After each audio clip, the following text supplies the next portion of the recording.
গতকালকে আমরা পাঁচজন ডাকাতকে গ্রেপ্তার করেছি, যার নামে এক ধরনের 22টা মামলা আসামি সে। পঞ্চবটি পুকুর পাকা রাস্তার উপর পায়ার রাত 2টা 15 মিনিটে তাদেরকে আমরা গ্রেপ্তার করি। তাদের কাছ থেকে দেশি অস্ত্রশস্ত্র উদ্ধার করা হয়।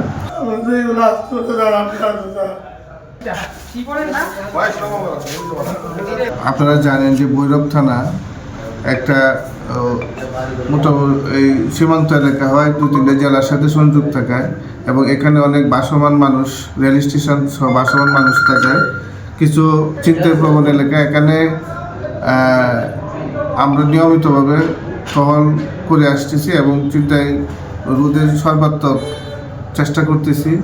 গত 1 মাসে আমাদের এখানে কুখ্যাত ডাকাত এবং ছিনতাইকারী ফজলুকে গ্রেপ্তার করেছি এবং একাধিক মামলার আসামি কুখ্যাত ছিনতাইকারী জুম্মনকে গ্রেপ্তার করেছি এবং অনেক মামলার আসামি গরিবুল্লাহ যে নাম করা ছিনতাইকারী তাকে গ্রেপ্তার করেছি। গতকালকে আমরা 5জন ডাকাতকে গ্রেপ্তার করেছি, যার নামে এক ধরনের 22টা মামলা আসামি সে এবং প্রত্যেকের নামে একাধিক মামলা আছে। তাদেরকে আমরা পঞ্চবটি পুকুর পাকা রাস্তার উপর পায়ার রাত 2টা 15 মিনিটে তাদেরকে আমরা গ্রেপ্তার করি। তাদের কাছ থেকে দেশি অস্ত্রশস্ত্র উদ্ধার করা হয় এবং তাদের বিরুদ্ধে মামলার প্রস্তুতি চলছে।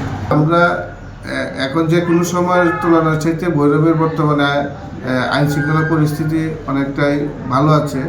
আমরা চেষ্টা করতেছি এটা আরও কীভাবে ভালো করা যায় সেটার চেষ্টা অব্যাহত আছে এবং আমরা দিন রাত এটার জন্য কাজ করে যাচ্ছি। আমাদের ঊর্ধ্বতন কর্মকর্তা যারা আছে, সিনিয়র অফিসাররা স্যাররা, তারাও মনিটরিং করতেছে, তারাও আমাদেরকে বিভিন্নভাবে পরামর্শ দিচ্ছে এবং আমরা তাদের পরামর্শ মোতাবেক আমরা কাজ করতেছি।